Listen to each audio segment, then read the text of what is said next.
Well, happy Friday, everybody. Happy Friday. So I have a business idea that I think will get us 2 listings in the next 60 days, and it costs no money. Should I give it early in the meeting or should I make it till the end? And I see David, I see your face there. How you been, brother? I've been great. Thank you. How are you? Good. So you want me to give up my secret early or hold it Go back on. a little? Go on. Don't keep people waiting. All right, hang on a second. So I like this idea. I'm going to put it on the link that we have, the document, but it's basically reaching out to 5 of your sphere and homeowners, going onto Zillow, taking a picture of their Zestimate on their phone, and texting them a screenshot saying, "Hey, David, I was thinking about you and Amanda. I was on Zillow. What do you think about this price? I have my opinion." And if you send those out, how accurate is Zillow? Not that great, right? Not that great, right? So do you think you might get some people saying that that's crazy, or do you think I can really get that for my house? Yay, nay, nobody? I think it would stimulate curiosity. If you did 5 of them a day and you followed up, could that take more than half an hour? No. So there's my less than 1 hour a day for 60 days. I think that equals 2 listings. Borrowing that idea from a Tom Ferry, actually from multiple Tom Ferry podcasts. So I'll give credit where credit is due. And then I'm going to talk about, some trends I see here. I'm just trying to get my technology fixed here. So the trends, it's in the link that I sent out to you. But what percentage of people do you think have no mortgage on their home? Anybody? 40%. Good morning. 38.7. And we have nearly 70% have 50% equity. So if you have 50% equity or you have no mortgage, that objection of a low mortgage doesn't exist, does it? It's not a real objection at all. There is a survey from 1000 Watt, which is a company that does a lot of industry surveys, and said almost 2/3 of homeowners thinking about selling their home are persuaded if they just have a meeting or a conversation with one of us. And the theory behind that was the narrative that's being put out there by the media is exception-based narrative. And do you feel in your market that the market is up or down, just out of curiosity, the past 3 months or 6 months? Is the housing prices and demand higher or lower? Demand is higher and the pricing is higher. There's not enough inventory. So Okay. Does anybody feel like, there might be certain segments, maybe like some of the higher end homes where prices are being challenged a little bit, but does anybody feel like their market is significantly down? And you know what the media reports on?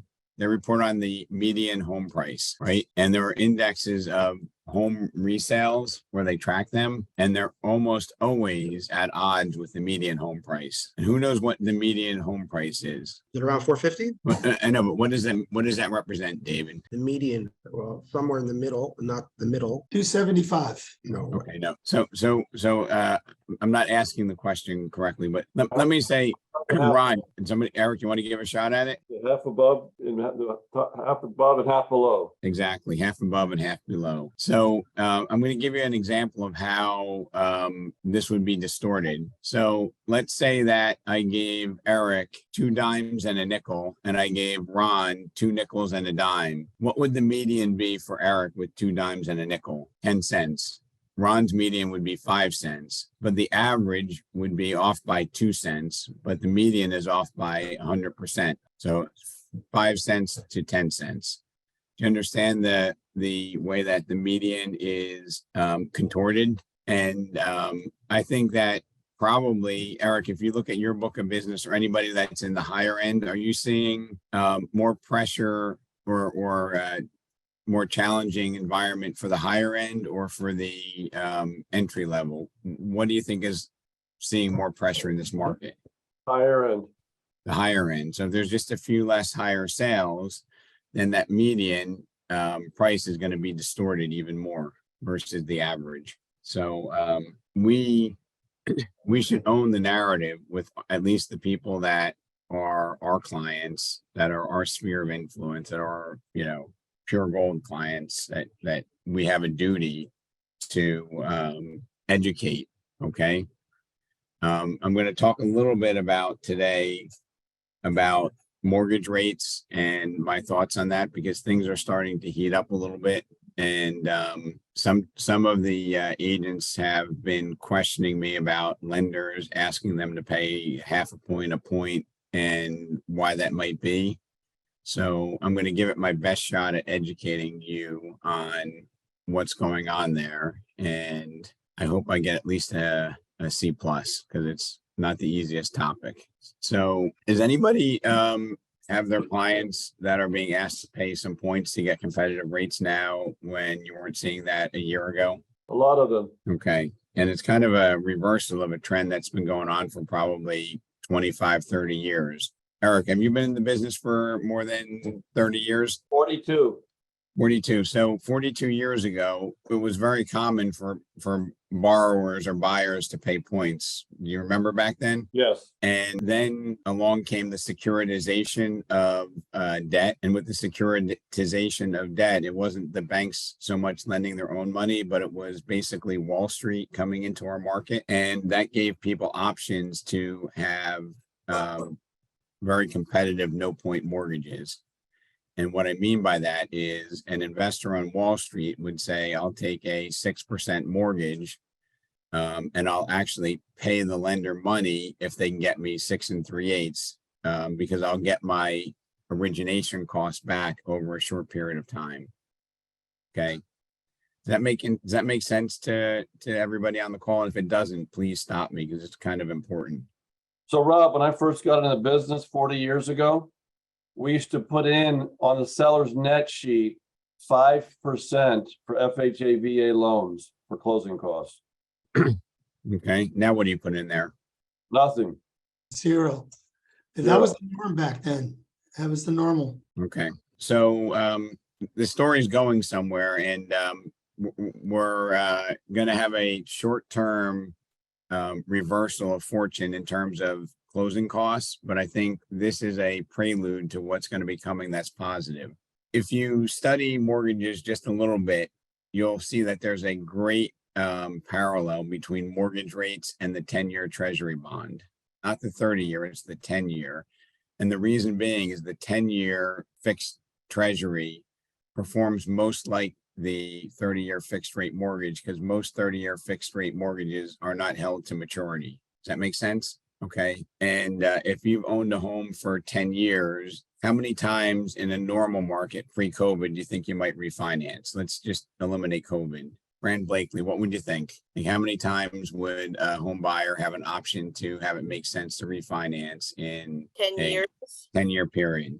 once. Once, you know, maybe twice, right? And what's happened, Fran, is because they have this R plus pricing, right, where the lenders are paying the originator to originate the mortgage. What's happened is that even applied to covering the borrower's closing costs. And I want to explain this just so that you have a really good perspective. So if you can get a 30-year fixed rate mortgage at 5.5% in the normal market, or 5%, okay, and let's say that you got it at 5.5%, and the mortgage rate dropped down to 5%. Does that make sense for you to refinance, Fran, in your opinion? No, No, not because far enough. I don't know, I don't think it's a big enough jump down. so Maybe. what we've seen in the marketplace is if it dropped 0.5%, a lender might come to you and say, look, I can give you 5 1/8, and I actually pay for your closing costs. Has anybody seen their clients or have experienced that themselves, where the lender paid all the costs, not building it into the mortgage, but paid the cost? I'm going to go to Eric, my 42-year veteran. Have you seen that, Eric? Not a lot. But are you aware that could be done, right? Yes. So you pay your closing, you pay the appraisal and the title insurance and you get 5. And if the lender pays it, you might get 5 1/8 or 5 1/4. If you're going from 5 1/2 to 5 1/8 and it doesn't cost you anything, the propensity to refinance is higher and the prepayment risk is greater. Yep. The thing that's happening right now is our mortgages. I'm going to put this on the screen here. Hey, Rob, Yes. a lot of times the lenders were telling these people they're not going to charge them anything. They would just increase their principal balance. That's building it into the loan balance, which Right. was done for years. But then there became the ability to build it into the rate instead of building it into the principal balance. So if you had a $500,000 balance, it cost you $3,000 to refinance, you can make it 503 at 5%. But option 2 was you keep it at 500,000 and you're at 5 1/8 instead of 5, but 5 1/8 is less than 5 1/2. It's a lot of data I'm throwing at you, but there's a end point to this. That also made them more money because compounded, it was more over the course of the term.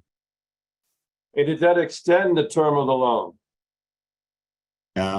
It did, but you could always prepay it, which is interesting. So you're right, Eric, it does extend it. Now, if you look at this over a long period of time, it looks like the blue line, which is the 10-year treasury, and the red line, which is the 30-year fixed rate, almost move in unison. I think we'd all agree on that, right? Can I get a yeah from somebody? Yes. Yes, the mirroring. Okay, great. Now, if I flatten this down to a 5-year period, here the rate was around 3% for a 2.98, and it was 4.5 for a mortgage, right? So in 2019, the treasury was 3 and the mortgage was 4.5. So that's a 1.5% difference. We look over here, the treasury is somewhere around 4 and the fixed rate mortgage is closer to 7. So that spread has doubled between the two. And the reason why I believe the spread has doubled is because everybody sees that this inflation that we have is going to be curtailed in the next 6 to 24 months. And when the inflation goes down, what is going to happen to interest rates? They're going to go down and everyone's going to refinance. They're going to go down. Everybody's going to refinance. So the reason why we have this gross differential or this abnormal spread between the two is because lenders are unwilling to pay a premium to get a mortgage that they believe is going to refinance. So if the lenders think it's going to refinance, people aren't going to refinance unless rates drop. Would we all agree on that?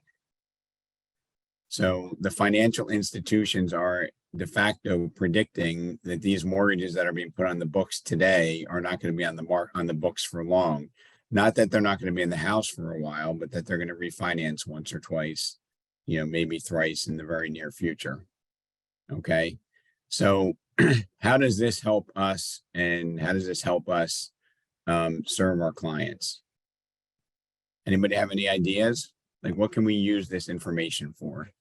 So Let the buyers, let the buyers know that the interest, don't be worried about the interest rate. They'll have a chance to refinance down the road.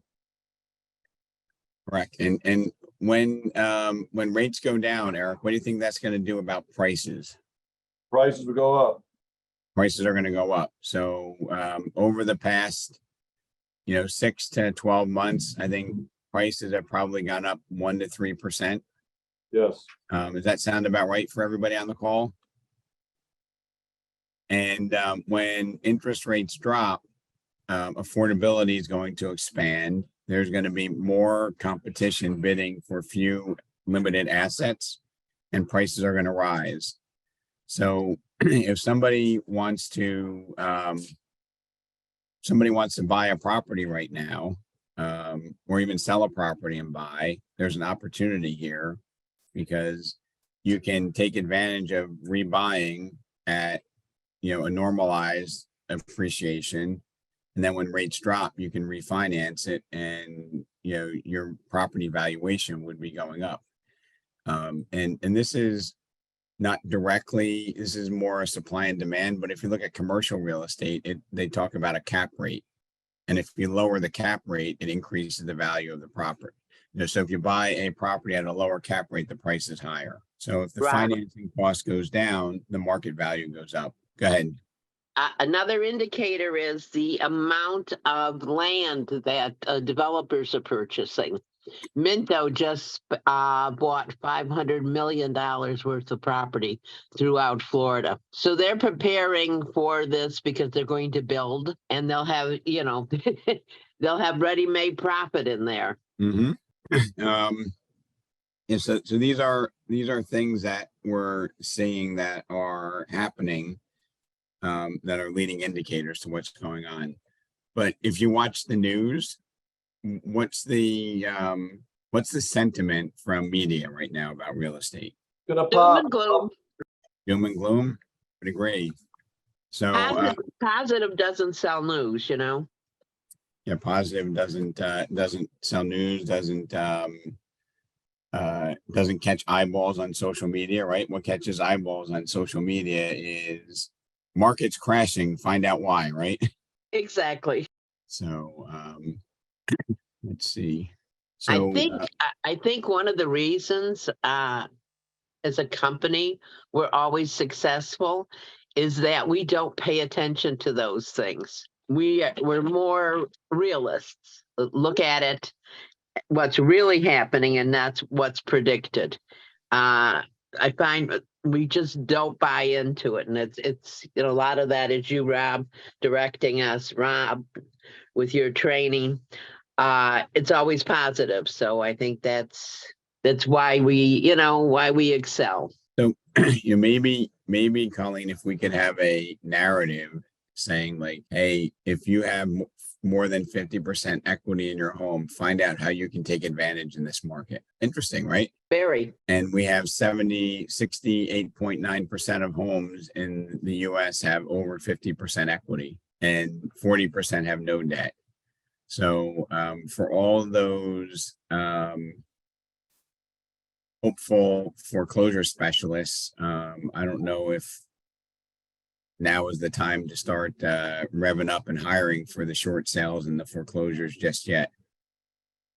And I was listening to, there's only one segment of the 4 segments of the country that has a down real estate market.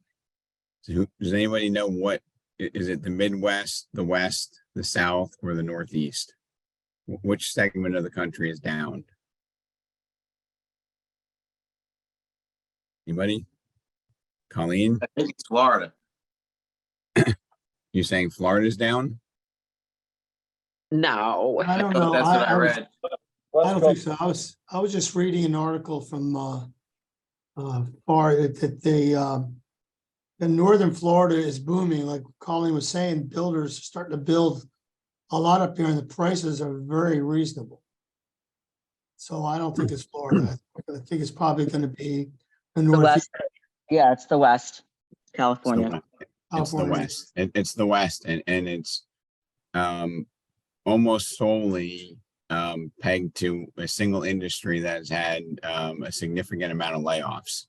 If you follow technology, right? Technology has consolidated, and your San Francisco's, your technology hubs, even Austin, Texas has seen a pullback in their housing market because people have lost jobs, and it's basically a supply and demand function.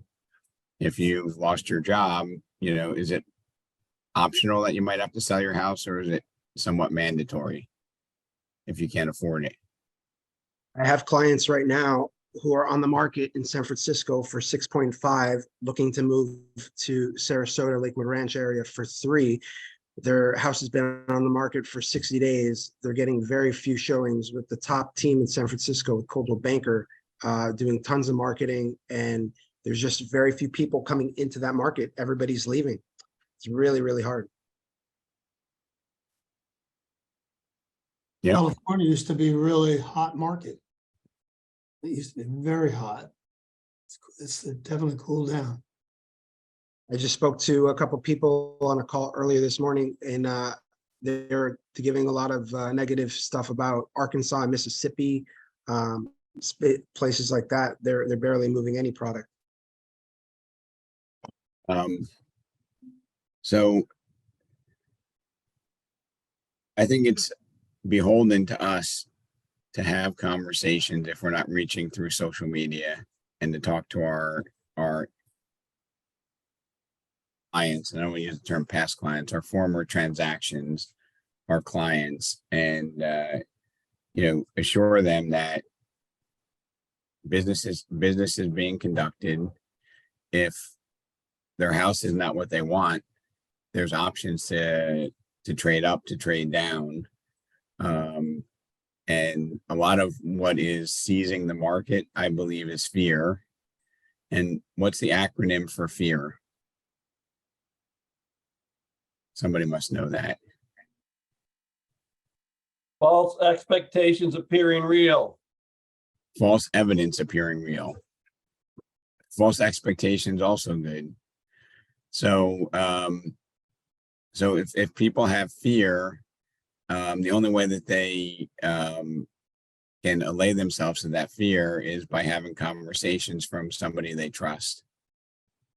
And I think it's overdone, the decrease in volume that we're seeing in the business, because people are afraid. They're hearing too many things from too many people.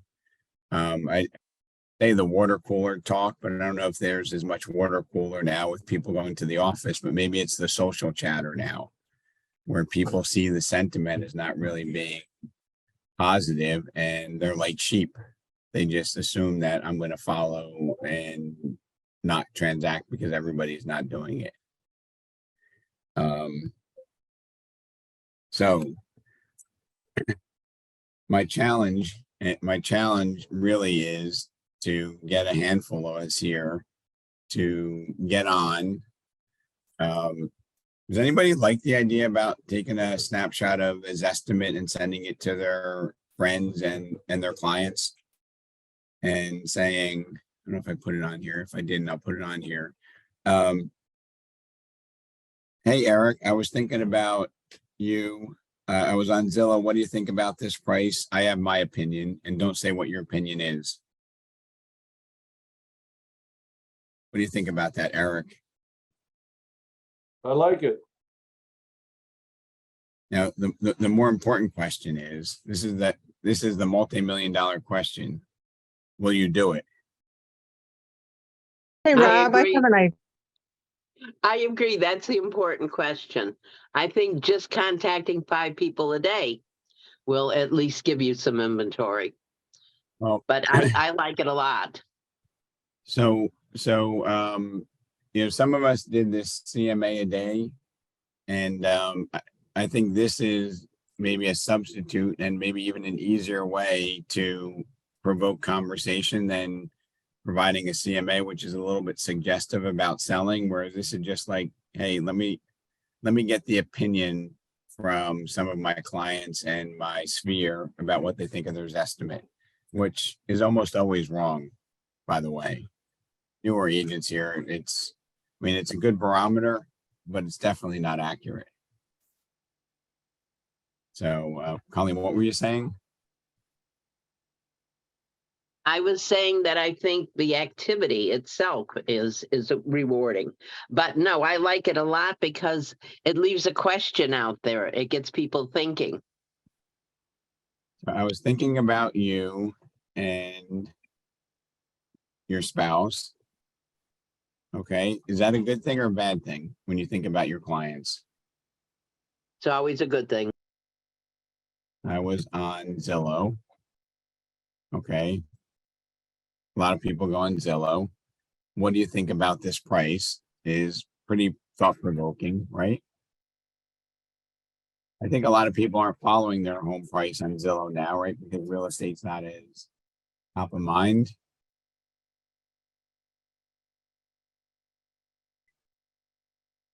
I'm typing this in. I have my opinion.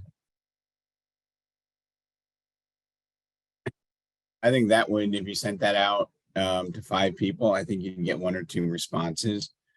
And if you did that 5 days a week and you got 7 responses, I think you would, over the course of a month, have at least 1 transaction. Does anybody see how the math comes into play on this? Yay, nay? Piccolo, what do you think? Yeah, I agree. I think it is. I think it does. And these conversations are going to be a lot easier than doing your circle prospecting, expired, all these cold calls. It's going to be a lot easier, right? These are people that you know. And if somebody doesn't respond, so what? If somebody does respond, they think, oh, that price is ridiculous. You know, it's a conversation starter. And what might another open-ended question be to assess interest? Any thoughts? For people buying or selling. No, so you engage somebody, right?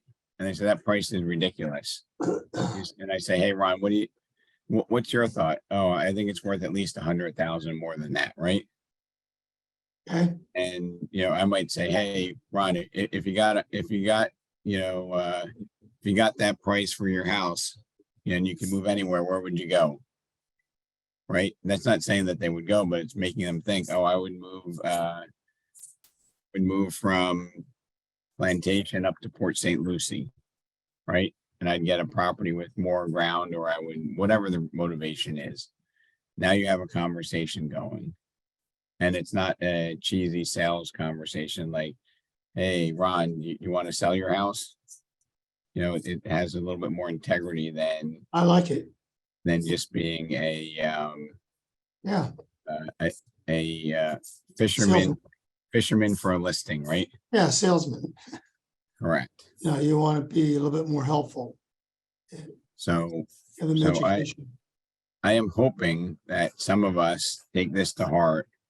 And even talking about, how to take advantage of, you might even say, hey, Ron, are you aware that, rates are, you're kind of peaking at this point, or rates are pretty high? Oh yeah, I'm waiting to do something from that.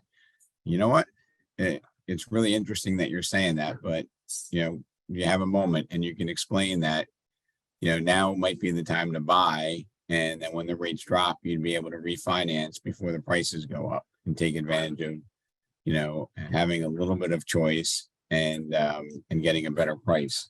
Because I certainly believe that when rates drop, that prices are going to go up. Is there anybody in this group that doesn't believe that? That's what's going to happen. Right. And I think more people are worried about what they're going to buy as opposed to whether their house will sell in this market. Would you agree with that, Ron? I agree. Yeah, So if you're trading up, you can take advantage of today's prices, and then I guess technically there's no certainty that rates are going to drop, but geez, it would be really odd if they didn't drop and didn't drop pretty soon, because inflation will be coming in control. I mean, I think the high point for inflation was 9%, and I think it's down in the 4% range now, right? so So if the media stops scaring everybody, I think we'd be okay. We do a lot of cold calling, and a lot of people say, well, I'd like to sell, but where am I going to go? What am I going to pay a 7% interest rate? Where I got a 3.5 and a 4, I'm going to stay where I'm going to stay put. We get that a lot. And then we just tell them that, there's get more money out of your house. It depends on where you want to move.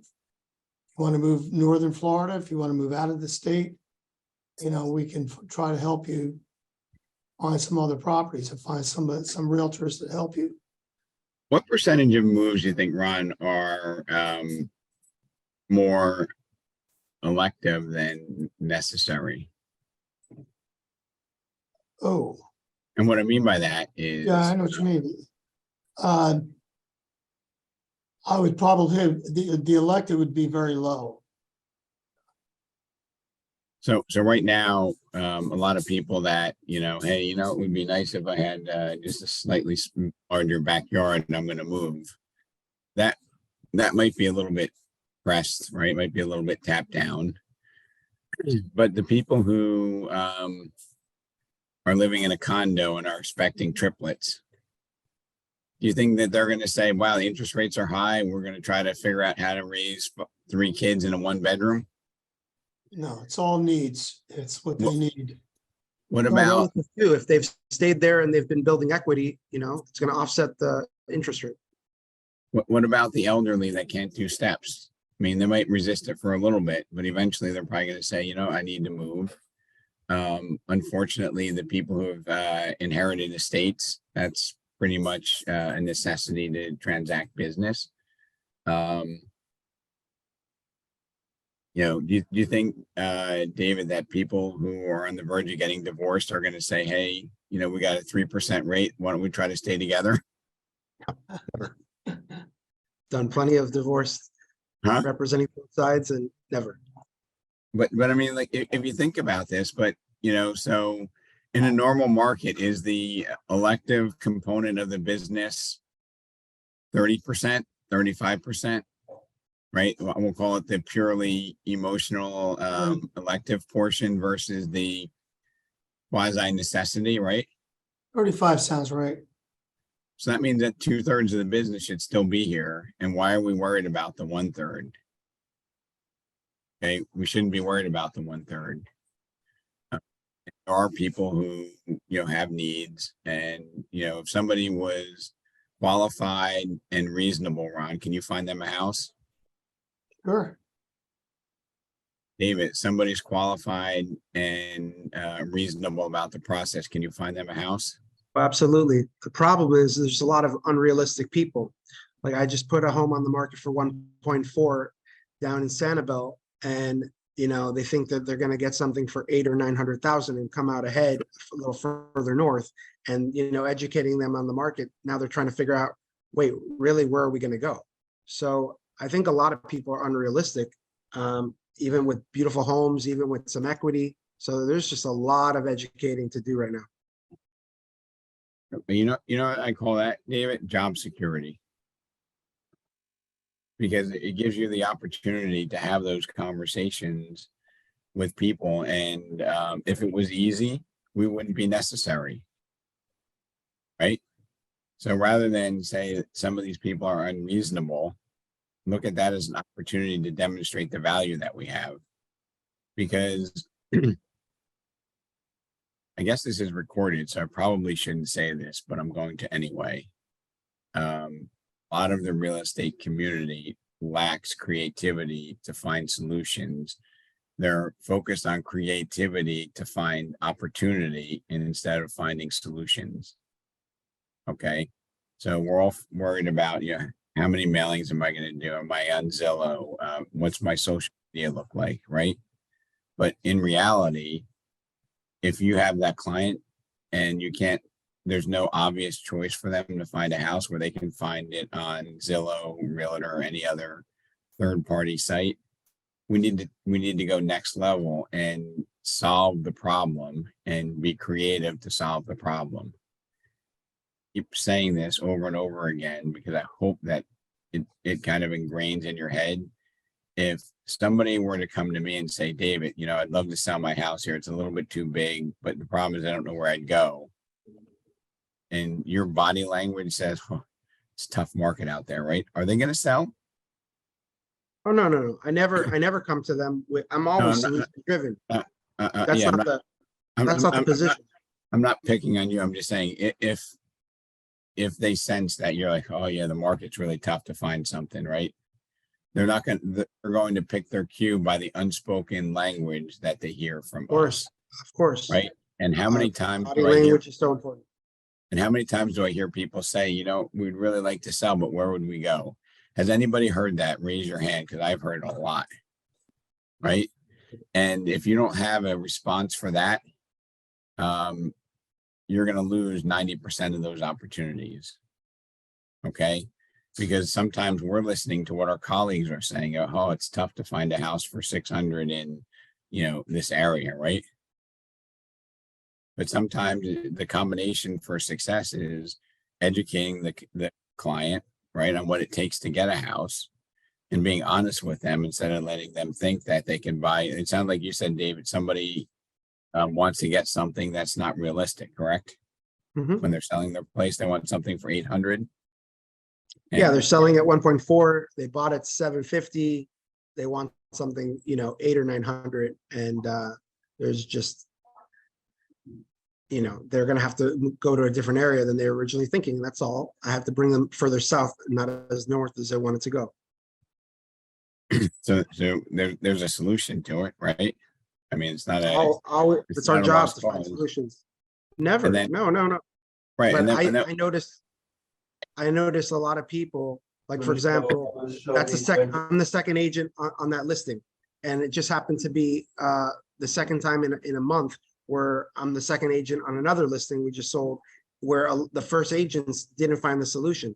And I feel that I hear this all the time, that people give up. And these are agents that have been seasoned, that have been in the business a long time. They're not offering a solution. They're not figuring out where to bring people and what to offer them.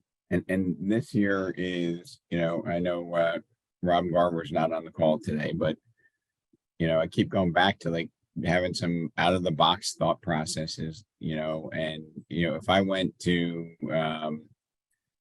Sarasota or where's your client looking to buy, David? So they're selling in Sanibel, and their idea was to move to St. Petersburg for more lifestyle. Since Sanibel's a little bit slower paced, they wanted to be around more action in St. Pete, be closer to Tampa, more sports, more stuff. So I'm going to bring them into Sarasota and give them kind of like a balance, just be a little further south, but it's still drivable. So I would look at, 5 to 8 areas that meet what they can afford. Okay. Not necessarily what they want to spend, but what they can afford. And I would look at who's doing business there and start calling them. What do you have coming on? Like, but most agents won't do that. Most agents just do the search on the MLS. And if it's there, they do it. And again, Dave, it's not that you're not doing it, but I'm saying like a lot of us have been trained in the industry to say, here's what's on the market, right? David, do you So- have access to those areas on your MLS? Because you're at Sanibel, that's south. I have multiple MLSs. Yes. We're all up and down. We service Southwest Florida, Naples to Tampa. So So you we have all have those, a number of, yeah. you Mhm. joined So all those just- boards. But I'm not looking just on the MLS. I work closely with the relationships I built to find things that are coming up for sure. Because like Rob said, I mean, you got to be creative today. And a buyer or seller of ours is definitely already on internet looking at whatever's popping up. Today, I just before this call, I got a referral for somebody who wants to buy next to their daughter that just moved down from Connecticut. There's nothing in that project in Fort Myers. I'm now going to be, having an agent of mine door knock and see if anybody wants to sell, because this buyer has a disability and really would like to be, in close proximity to the daughter. So, I mean, yeah, it's for me, I see things as, in common sense. This is a basic idea, but I think, again, just like your idea of doing this Zillow text, people don't do that. Actually, I did something like that similar, and that's how I got the Sanibel listing. It was a text that started from a RPR. So I didn't use Zillow, but I used the RPR, and I was not even in the country, and I sent the text, it came to my mind, and that's how it started. And, So I believe it. and, I'm going to imagine that everybody on this call hired me as a coach, and I'm having a conversation with you, and you want to make sure that the conversation doesn't go like this. Your actions speak so loudly, I can't hear your words. Your actions speak so loudly, I can't hear your words. Because I think a lot of people say, I'm going to do this, I'm going to do that, I'm going to do this. But what they actually do is not consistent with what they say. And it's easy to say, this is what I'm going to do. It's harder to, it's harder to walk the walk than talk the talk, I guess, right? And if you look around at your peers, a lot of people have these plans and goals, but they don't take actions that are consistent with achieving those goals. So, this group that we have here and the sharing of ideas is part of the magic to what we have. And for me, if somebody says we'd love to sell, but we don't know where we would go, there's no inventory, I'd be like, you know what? I know that there's a narrative out there about that, but tell me about what you're looking for and I'll make sure I get it for you. And if you're not somebody that can have that conversation, I think we need to, revisit the strategy we have to solve the problem. Right? Because there is a solution for every problem, in my opinion. Okay. And the process is a little bit reversed. Before we used to say you need to sell your house before you buy. Now a lot of people are like, I need to know where I'm going to go before I put my house on the market because I know it's probably going to sell in a nanosecond. And if we can give them the confidence that, we can find them something to buy, it will unlock abundant listing inventory and it will unfreeze the market. It will provide opportunities for people to move to the places that they really want to be. And is that good in helping unlock and unfreeze the market so people can move where they want to be? I think that there's a public good to having the skill set to do that, right? And one thing that I was going to put together, which was home ownership, is it's a political will for people to have homes, and sometimes it's over exaggerated. When I went on my European trip, I talked to some people who were in Switzerland, and they said like the home ownership rate in Switzerland was about 25 to 30% by design, that the government doesn't encourage people to buy homes. There's no subsidized financing. There's no secondary market. There's no belief system that home ownership is good. And I think, home ownership does a lot of good in our country. It is often the biggest conduit for, generational wealth, for wealth building. And, I guess it's 2 or 3 years back, I actually pulled up a survey about the amount of times that you move and your child's educational performance. So if you move 3 times during your child's 12 years in school versus moving 1 time or less, it was something crazy about how much better they did on standardized tests, the acceptance to college and the graduation from college. Right. So you talk about having some leverage to help people. If somebody's not in the right school district, and you're a parent, if there's a way that you can get them to buy a house where they want to be, you're the conduit to get them done. And we need to have those type of conversations instead of, wow, it's tough to get something accepted. All right. This is kind of I don't even know. I don't want to confuse you with that. So one other thing I saw under does anybody know keeping current matters? Yes. All right. So one of the things that they were talking about is that right now that prices are stabilizing and wages are catching up with. So wages have gone up 50% over the 50-year norm. So whatever that 50-year average is, if that's 2.5% for wage inflation, that's now at 5%. And the 5% increase in wages is going to open up more for buyers.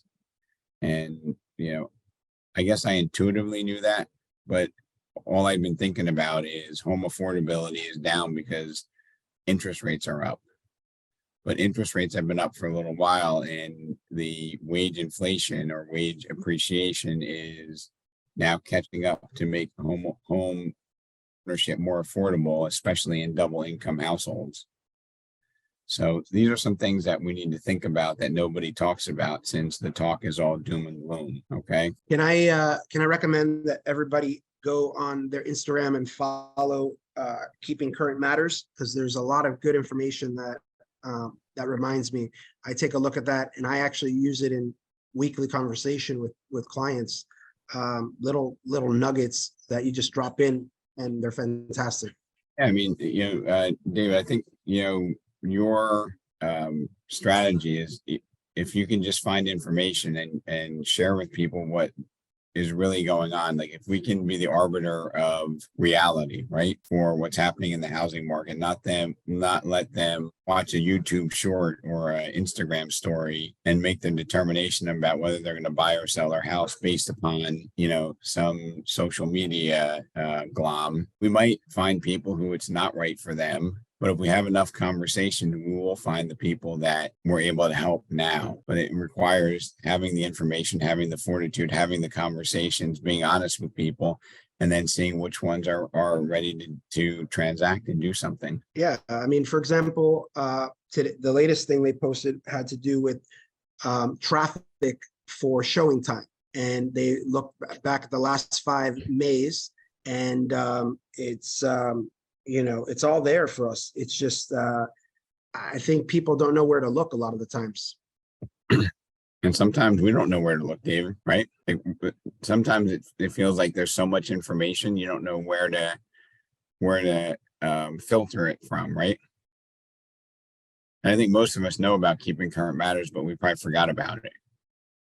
Anybody have any thoughts, questions, challenges? I'm going to say that if there's none, I'm going to say that mindset is something that's tremendously underestimated. And I had an agent, and I don't think he's on here, Don, who had FHA buyer and competing against multiple bids. And it's like, Rob, I'm frustrated. What am I going to do? And I'm like, Don, let's review the offer together. Let's have a confidence when we submit it, and let's see if we can get it done. And I'm glad to say that the next offer that he did for 810 was accepted and now under contract out of attorney review. And I don't think there's anything magical I did. I think a lot of it was the mindset and the belief. And sometimes when we get beat out, or if we have a challenging set of facts, we let that get to our head. Okay. And I'm going to wrap up this session by saying that, if we all had a FHA or a VA buyer with a low down payment in a competitive bidding situation, a lot of us would feel like, oh, it might be even a lost cause. We may not say that, but we might have this belief that this is a challenge that might not be overcomable, or we might not be able to get around the challenge. But I think the way that we think about it really does influence how it materializes. And I know it sounds really crazy and corny, but if you see it happening versus if you have self-doubt, even if you take the same actions, there's that subtle hand that moves the transaction along that I've seen over my career that's hard to define. I don't know if anybody believes that, or if you've been in a slump and you've lost a few deals and then you lose the next deal. It's not because of you really being in a slump. I think it's the way that we behave when we feel that way. And we've all been there. I don't think anybody can say they've never been in a slump. Part of the process. I don't think a lot of us are in a slump. I mean, from talking to my agents, they all work very hard to try to, to get deals. I think it's just frustration with inventory and trying to get listings. I mean, it's buyers are out there, but there's not that many. So I think it's just the way the whole market is set up right now. So it's just a lot more frustration. But I don't see anybody giving up or having, I think it's mostly frustration and most of the agents that I talk to.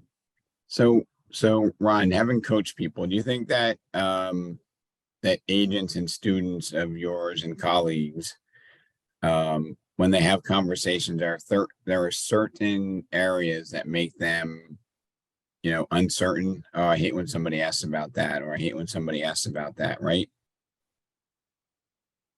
Uncertain areas. So Ron, so if you have a newer agent and they're out there and if somebody says, oh, this person's gonna give me a discount commission, they're like, oh, sure, I hate that, right? They're gonna do it for 3.9.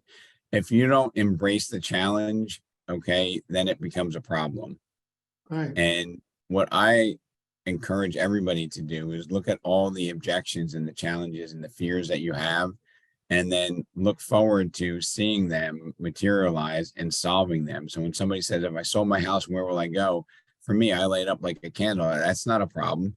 Where do you want to be? Let's talk about it, right? That's a conversation opener. But most people are like, oh yeah, there's no inventory. Or their mouths say something, Ron, but their body says something else. Yeah, of course. And we get that a lot too, because that's some of the scripts that we use. So when we do cold call, when they say that to us, the first thing Ron, my son, does say, he says, well, where were you thinking about moving? Well, we haven't really thought about it, but if where we would go, well, where would you like to go? I mean, tell us where, maybe we could find you something that might be affordable for you. And we don't get too far in the conversation. They just go, well, we're not really ready yet. Either they hang up or they, just put us off. So you get that minute, just that minimum of positivity from a few of them saying, well, I'd like to move up to Georgia. I'd like to move up to St. Augustine or up to Tampa. That opens the door for us to tell them, listen, we have agents up there. Let us send you some listings and take a look at them. And if you see anything that you like, then maybe we can arrange for you guys to get up there and take a look and, to try to get them to make the move. But it's not easy. It's not as easy as it sounds. It's pretty tough, but you got to be forthgoing. You got to be tenacious enough to ask those questions. So Ron, let me wrap up today's session by saying, when it was easy, what happened to our industry when it was really easy? It was awful. Excuse me? She It said was awful. Why was it awful, Colleen? Because we really had nothing to sell. And our competition was for sale by owners. I mean, it was awful. It was far worse than what they perceive it to be now. Right, but when it was easy, weren't there a lot of extra agents in the business? Yeah, anybody that could pass the test. Yeah, Right. No matter what they were doing. And people were unknowledgeable. Deals were a nightmare. Nothing was easy, really. So, But going back to creating business, one of my best agents at creating business is Barak Barheim, and when he has somebody that's looking for something, he goes to that area and he knocks on doors. And he inevitably always gets a two-ended deal. Always. He's constantly doing it. He has that work ethic. And when somebody says, this is what I want, he doesn't say, I can't find it. He said, I will find it for you. I mean, so like, I know literally we do the knock on doors, but I think that's more of a metaphor for how solution oriented you are and how certain you are to get the job done. And, if we can leave this session today by saying, don't have this frustrated sigh of, oh yeah, we'd love to sell, but where would we go? Have the expectation and look forward to, somebody saying, hey, we'd love to move, but we don't know where we would buy, and say, wow, it's your lucky day that you met me, David, because I can help you get that done. Right. If that was the way that we answered it, our reality would really be different. And it's not just lip service, but it's, you know, taking advantage of the collective experience and solutions that this group has blessed me with to share with all of you, right? Why I include in every conversation that I have agents in every state, in Canada, in South America, in Europe, and people often forget to include that in their narrative. And the more you remind people, the more things pop up in their mind. That's why I do a lot of referral business. So instead of wishing it was easier, wish you were better. Look forward to the challenge, because that's what really provides the value that we have. So I wish you all a great productive weekend, and, you know, I'm grateful for the time we get to spend here. So Thanks, Rob. thanks, guys. Thank you. Bye, guys. Bye.